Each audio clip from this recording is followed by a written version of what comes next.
I still remember the sound of her laughter echoing through her kitchen, low, warm, and a little bit dangerous. That night wasn't supposed to mean anything.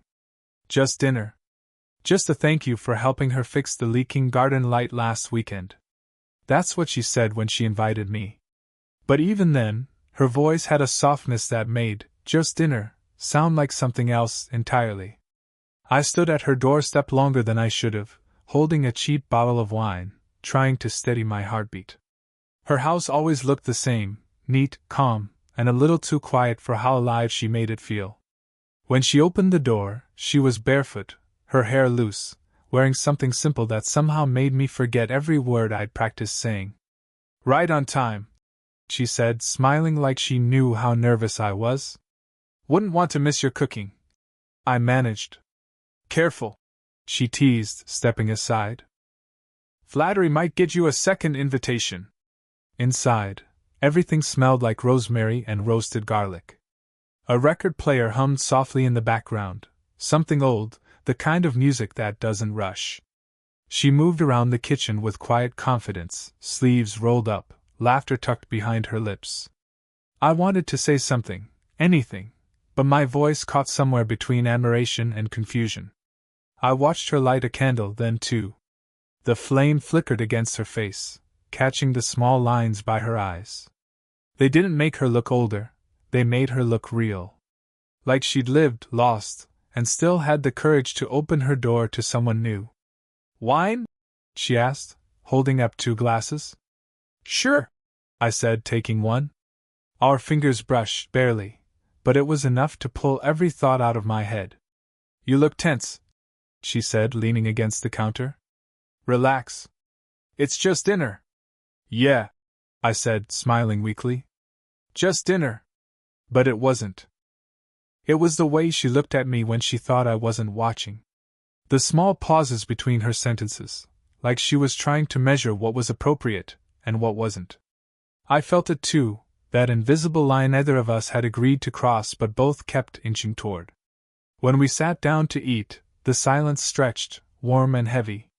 She filled it with small talk, work, travel, books. I answered, but part of me wasn't listening. Part of me was counting how many times her eyes flicked toward me, how her smile lingered just a little too long after each joke. Halfway through dinner, she laughed again, softly this time. "You're awfully quiet tonight," she said. I looked up. "Just trying not to say something stupid." "Try me," she said, tilting her head. "I like honest mistakes better than polite silence." That's when I realized she wasn't playing safe either. The air between us changed. The candlelight trembled, the record crackled, and suddenly it wasn't about food or gratitude anymore. It was something else, something unspoken but alive, waiting. She reached for her glass, and her wrist brushed mine again. This time, either of us moved. "I wasn't sure you'd actually come," she said quietly. "I wasn't sure I should," I admitted. Her eyes met mine, steady, unreadable, but burning. "And now that you have?" I didn't answer. I couldn't. The words wouldn't come out right. She smiled, not wide, not bright, just knowing. Then the doorbell rang. Her smile faltered, and for a moment neither of us moved.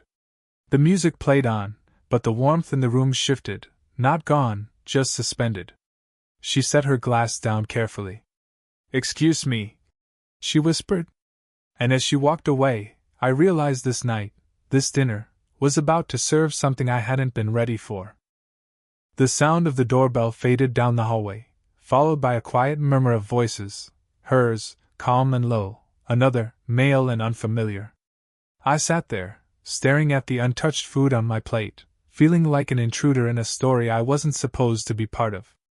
When she returned, her smile was practiced, polite, too neat. "Just a delivery," she said, setting a small box on the counter. But her voice had changed. Something in it trembled, just slightly, like a note that didn't quite fit the melody. I wanted to ask, was it really a delivery? But I didn't. I just nodded, pretending not to notice how her hands shook when she poured more wine. We talked again, trying to find our way back to the easy rhythm we had before the interruption. It didn't come back. The air between us had turned heavier, like the quiet after lightning. "You remind me of someone," she said suddenly. I looked up. "Yeah? My son's friend," she said softly, eyes fixed on her glass. "You have the same restlessness. Always looking at the door, like you're halfway between staying and leaving." I didn't know what to say to that. I'd met her son once, briefly. He'd left for university months ago. It shouldn't have mattered, but now, the connection made everything more complicated. She must have seen it in my face because she laughed, trying to ease the tension. "Don't worry, I'm not comparing you. Just reminiscing. I guess I missed the noise around here." The way she said it, half a confession, half a defense, made something twist in my chest. Loneliness has a sound. And I could hear it in her voice. "I know what that's like," I said quietly. "You?" she asked, surprised. "Yeah. My mom passed when I was little. The house got too quiet after that. You start filling the silence any way you can." She nodded, her eyes softening. "That explains it." "Explains what?" "The way you look at people. Like you're listening for something they're not saying." For a moment I couldn't breathe. It wasn't what she said, it was the way she saw me. Like no one had before. Silence again. Not awkward this time, just full. The kind that hums in your bones. "I shouldn't have said that," she whispered, looking away. "Why not?" "Because it's not fair." Her words hung in the air between us, delicate and dangerous. I leaned back, forcing a small smile. "Then maybe don't take it back." She met my eyes, hesitant, searching. Then she smiled too, but this one was different. Tired. Real. "You really shouldn't say things like that to me." "Why?" I asked, even though I already knew. She didn't answer. Instead, she reached for the box the delivery had brought earlier. Opened it. Inside was a framed photo, her, a man, and a younger version of her son. The man's arm rested around her shoulders. "Was that your husband?" I asked quietly. "Is," she corrected, voice trembling. "He's just not around much anymore." There it was, the truth beneath the candlelight. She set the photo down and looked at me again, eyes soft, conflicted. "You should probably go soon." "I know," I said. But neither of us moved. Then a pause. A long, impossible silence. Her fingers brushed mine again, almost by accident, but this time she didn't pull away. Neither did I. The room seemed to hold its breath with us, wine forgotten, food gone cold, hearts beating just loud enough to fill the quiet. "I should have left the moment," she said. "You should probably go." But her fingers were still on mine, light, trembling, undecided, and somehow, that small touch pinned me in place stronger than any command could. The silence between us stretched, sharp and fragile. The candlelight flickered, casting our shadows across the walls like they were leaning closer even if we weren't. She pulled her hand back first. "This isn't right," she said softly, almost to herself. I swallowed. "Then why does it feel like it is?" She looked at me, eyes full of things she'd never say. "Because we're both lonely," she whispered. The words hit harder than I expected, honest, raw, human. And for a second, either of us moved. Then her phone buzzed on the counter. Once. Twice. She froze. I caught the name flashing on the screen, Daniel. Her husband. She turned it face down, forcing a steady breath. "He's in Singapore," she said, voice carefully even. "Meetings. He'll call again later." But her eyes, they told a different story. Fear. Guilt. The weight of something she couldn't name. "I should go," I said, standing. "You don't have to," she replied too quickly, then bit her lip. "Sorry. That came out wrong." I hesitated near the door, torn between leaving and wanting her to stop me. She didn't. Not immediately. Then, "Wait." I turned. She stepped closer, slow and unsure, like she was walking into a memory she didn't trust. "I keep thinking," she said, her voice trembling. If I met you at a different time, maybe it wouldn't feel so wrong. Her words pulled something out of me, the kind of ache that's too old for your age. Maybe, I said, my voice barely holding steady. Wrong is just another word for too late. Her laugh came out cracked. You sound older than you are. You make me feel older, I said. That did it. The air shifted again. She took one more step forward. We were close enough to feel the warmth between us, to see the small quiver in her breath. My hand twitched, half wanting to reach for her, half terrified to. We didn't move. Just existed in that unbearable almost. Then, suddenly, a car pulled into the driveway. Headlights sliced through the curtains. She stiffened instantly. Oh God, she whispered. Is it? Yes. Her voice cracked. He wasn't supposed to be back until tomorrow. I glanced around, jacket on the chair, glass still half full, evidence of something that hadn't even happened yet. Go, she said, panic creeping in. Out the back. I hesitated. Are you sure? Please. I slipped through the kitchen door into the cool night air, heart pounding so loud it drowned everything else. From the side of the house, I could see her through the window, adjusting the candles, clearing the plates, forcing her face into calm. Then the front door opened. A man's voice, low, tired, unsuspecting, drifted through the walls. I should have kept walking. I should have left completely. But I didn't. I stood there in the dark, watching her smile at him, her hand brushing his arm like it meant something. And for the first time, I understood what real guilt felt like, not because of what we did, but because of everything we almost did. Our eyes met through the glass for one impossible second, her look saying everything her lips couldn't. Not now. Not yet. Then she turned away. And I finally walked into the night, knowing I wouldn't be able to stay away for long. 3 days. That's how long I stayed away. 3 days pretending I didn't think about her every hour, pretending that I didn't replay that night like a song stuck on the same unfinished note. I told myself it was guilt. That it would fade. It didn't. When I finally saw her again, it wasn't planned. It never is, with things that matter. I was jogging past her street when I saw her car parked outside, door open, groceries spilled halfway across the pavement. She was kneeling, trying to gather them up. I stopped without thinking. You always show up at the right time, she said, not looking up.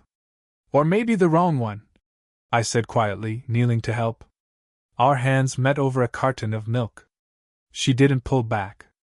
Neither did I. She sighed. You shouldn't be here. I wasn't supposed to be, I said. But I'm tired of pretending I don't want to be. That made her look up. Her eyes, tired, beautiful, scared, caught mine. Do you have any idea what you're saying? Yeah, I said. Do you? She stood, shaking her head. You think this is simple, don't you? That if we just say it out loud, everything makes sense? No, I said. I just think silence is worse. She froze, her breath catching like a small betrayal. You shouldn't make me feel seen like that, she whispered. It's cruel. It's not meant to be, I said softly. It's just true. For a second, it felt like the world around us went quiet. No cars, no wind, just us standing too close in a place we didn't belong. Then a voice called from inside the house, her husband's. Claire? You out there? She flinched. Go, she hissed. But this time, I didn't move. He doesn't even see you anymore, I said, voice low, shaking. You talked to him, and he's already somewhere else. Why do you keep pretending he's still here? Her face went pale. That's not your place. I know, I said. But it's true. She dropped the bag in her hand. You don't understand what it's like to build a life, to hold something that's falling apart, and still try to make it look whole. Then stop holding it, I said. The words came out sharper than I meant. And yet I couldn't take them back. She turned away, wiping a tear she didn't want me to see. You think love fixes things, she said. But sometimes it just ruins what's left. I took a step forward, closing the distance between us. Then let it ruin me. That broke something. I saw it, in the way her shoulders dropped, in the tremor in her breath. She turned slowly, and when our eyes met again, there was no wall left. She reached for me, hesitated an inch away, and whispered, "Don't." But her hand stayed there, suspended between restraint and surrender. Her husband's voice called again from inside, closer this time. "Claire?" She didn't answer. Neither did I. The moment hung between us like a held breath, too dangerous to continue, too fragile to end. And just as she finally whispered, "Please go," I heard the sound of footsteps approaching, steady, unmistakable, moving toward the door. The next day, she texted me, "Don't come by. Please." No greeting, no explanation. Just that. I stared at the message until the screen dimmed, then typed and deleted a dozen replies before tossing my phone aside. By evening, I couldn't stand it anymore. I told myself I'd just walk by her street again, no stopping, no talking, just passing through. But the lie was too thin even as I believed it. Her house was dark except for the faint glow in the living room. Through the window, I saw her standing near the couch, arms folded, talking to someone. Her husband. But then something else. A second figure stepped forward from the shadows. Younger. Taller. Familiar. It took me a few seconds to place him. Her son. He'd come home early. I froze, hidden behind the hedge as their voices carried faintly through the open window. "I found your phone," he said, his tone edged with confusion and hurt. "You didn't tell me he was my friend." Her voice trembled.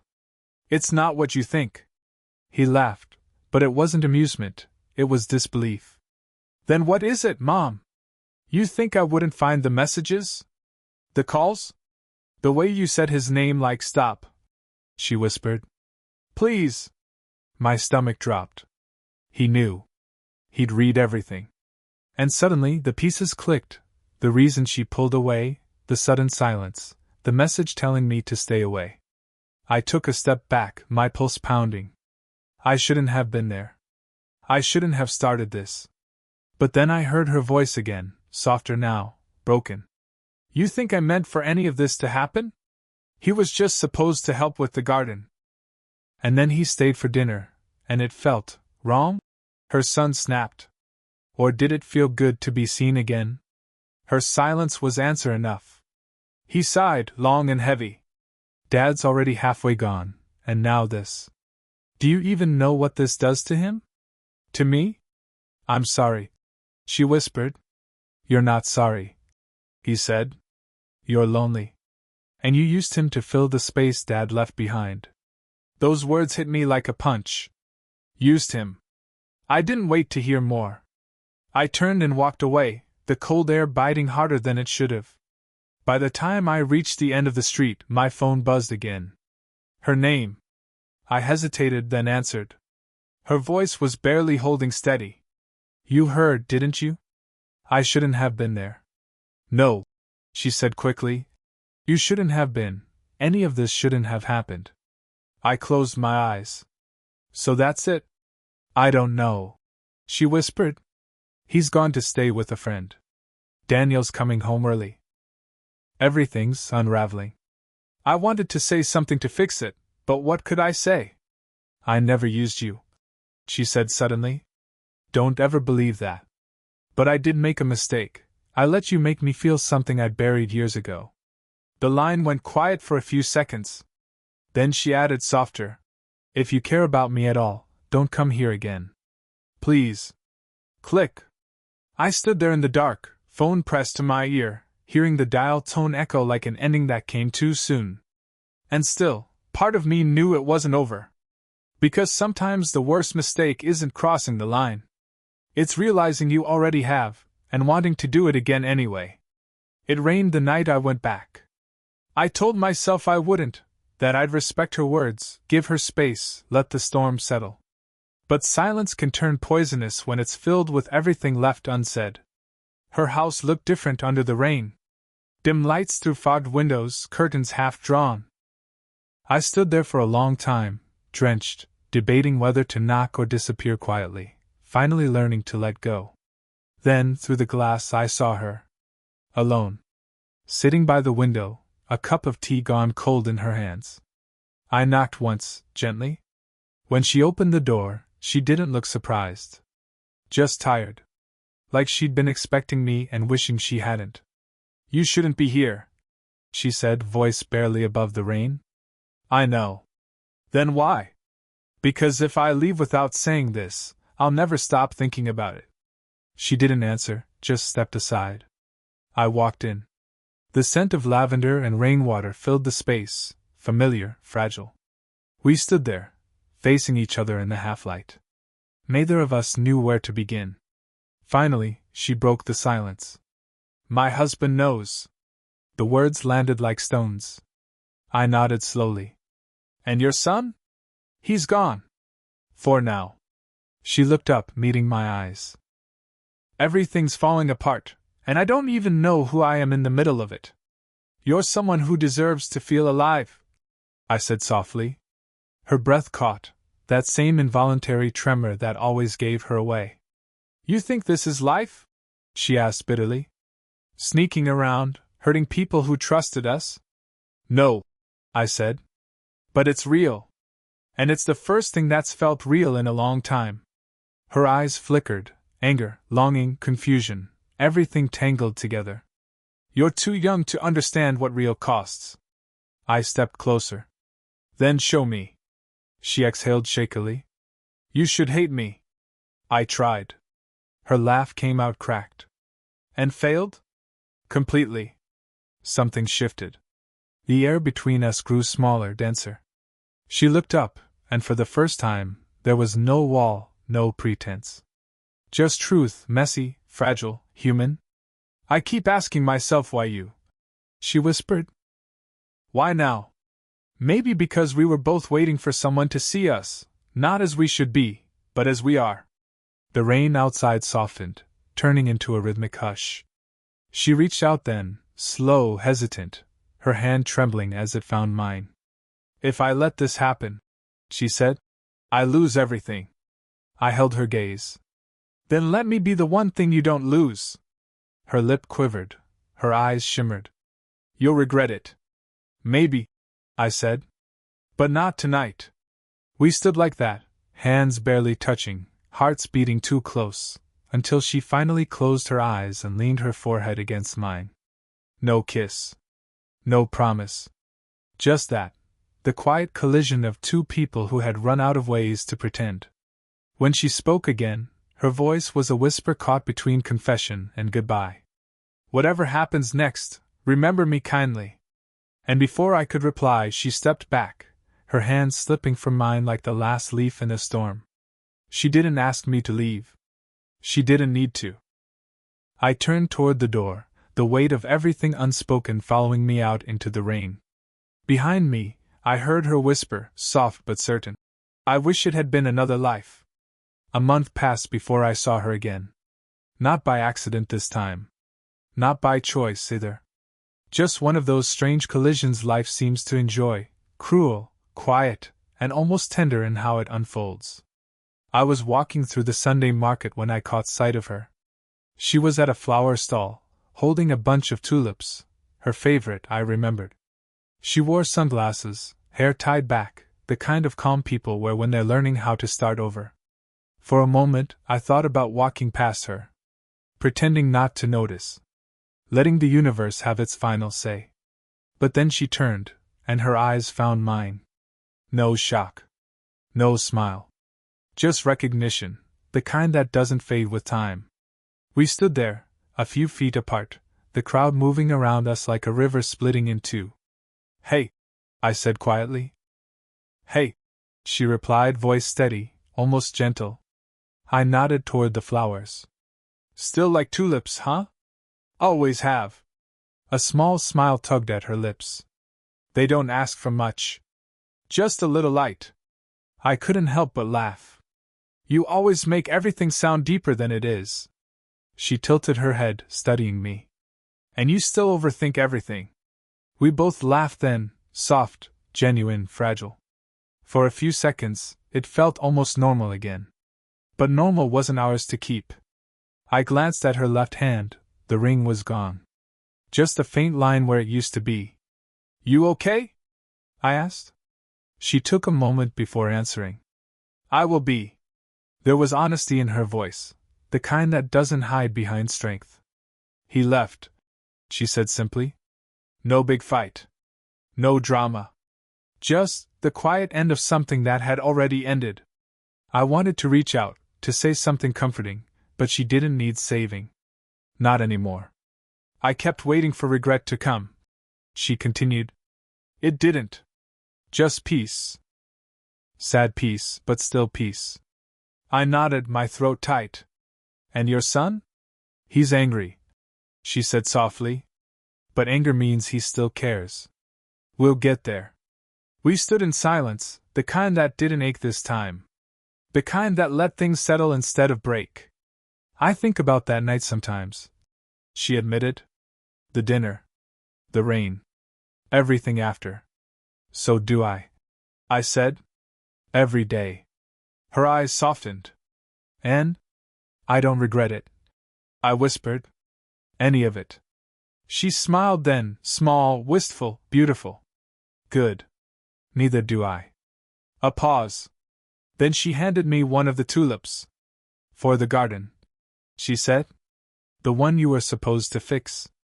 I took it, fingers brushing hers, no spark this time, no rush, just warmth. The kind that stays quietly in your chest long after goodbye. Take care of yourself, she said.